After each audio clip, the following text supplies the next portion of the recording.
das primeiras séries do ensino médio. Peguem o livro de vocês, o livro 4, no capítulo 13, e vamos trabalhar o romance urbano do José de Alencar. O romance urbano que é ambientado nas cidades, a fim de revelar os costumes e os conflitos deste contexto. E não podem perder de vista que a nossa cidade mais importante, que ambientará esses romances, será o Rio de Janeiro. Vamos aí caminhar pelas ruas mais importantes e também a Rua do Ouvidor, observar o glamour, os interesses, o poder, as relações de poder. E a obra em estudo é Senhora, do José de Alencar. Quando você abre o romance, você já se depara com essa estrutura aqui, né? Essa estrutura que parece uma divisão comercial, uma estrutura comercial. A obra está dividida em 4 partes: o preço, quitação, posse e resgate.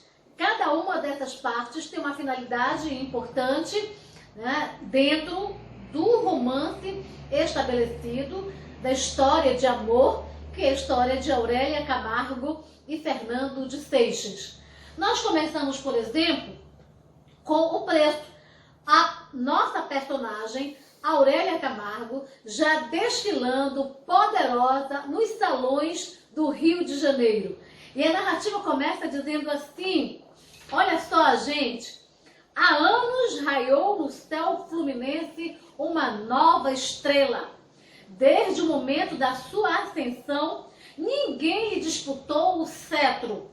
Foi proclamada a rainha dos salões. Então você percebe aqui que se trata de uma personagem idealizada, romântica. Seguindo o paradigma, o modelo do romantismo, a mulher idealizada, nós temos a subjetividade dos aspectos traçados dessa mulher, né? Uma mulher perfeita, espiritualizada, tem cetro, portanto é uma rainha, é a estrela, é a rainha.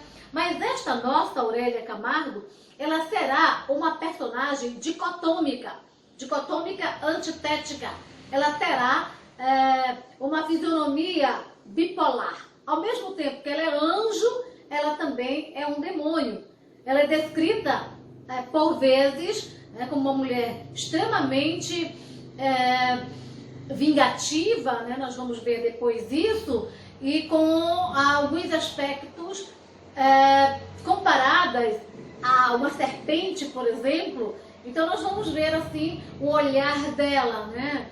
Um olhar de anjo, mas ao mesmo tempo um olhar de demônio. Então nós temos essa fisionomia dupla no comportamento da Aurélia Camargo. Mas é claro que isso deve sobressair aí é a idealização, a preciosidade dos detalhes que formam a Aurélia Camargo, tecida a partir da visão romântica e idealizada da heroína do romantismo. Nós vamos ter aqui que as partes do enredo, como já falei para vocês, refere-se a uma espécie de transação comercial. Eu queria só discutir um pouquinho com vocês também a questão da linguagem. A linguagem usada é a linguagem própria do século XIX, uma linguagem elitizada, mas existe também uma proposta aí da criação de uma chamada língua literária, né?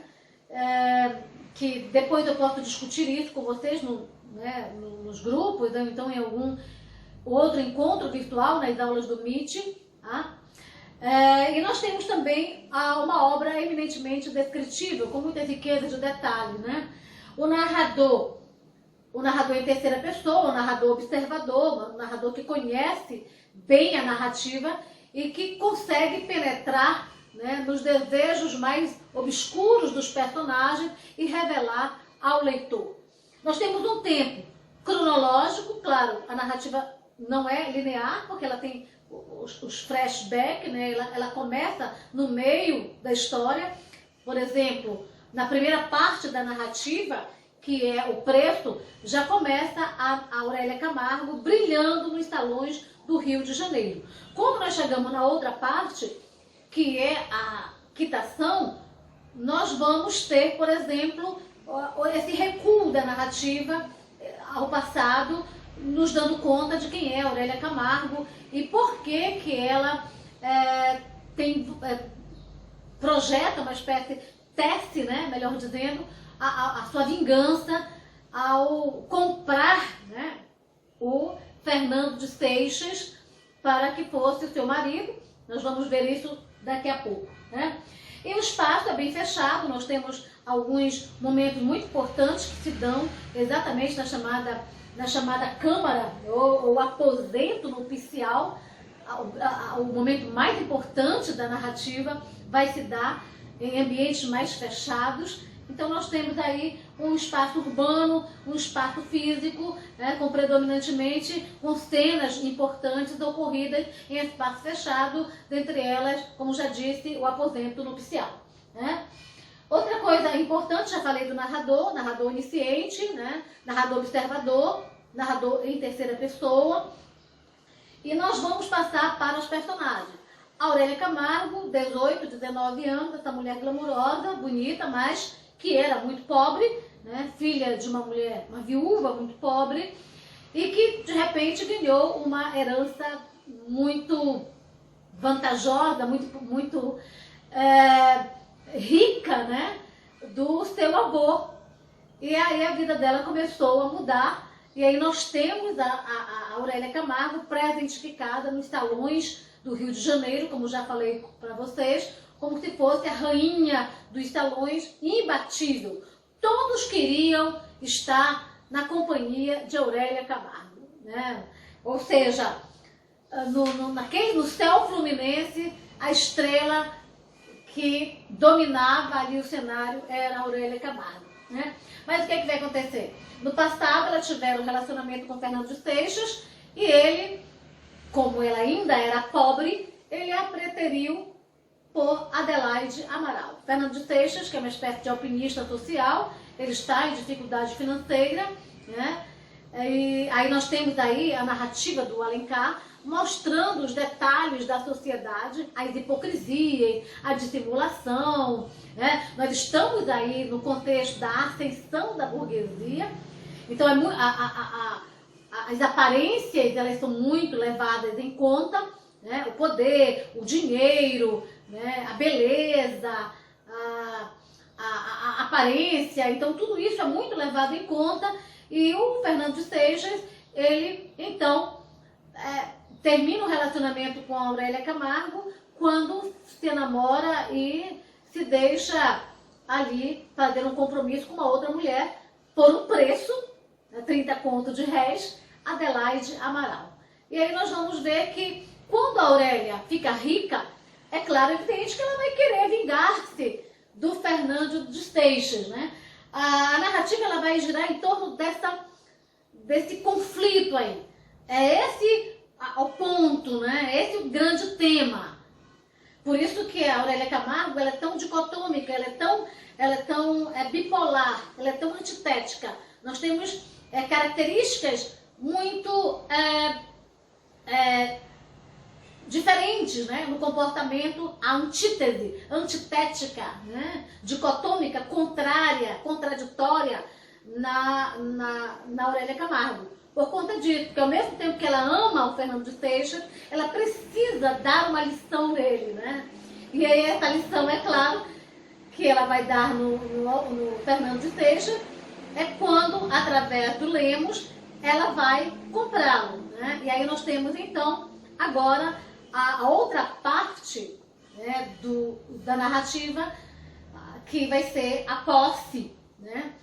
Gente, ela vai comprar o Fernando através do Lemos, né, que é o seu tutor, por 100 conto de réis. Vocês têm noção dessa fortuna, né? Naquela época era estabelecida,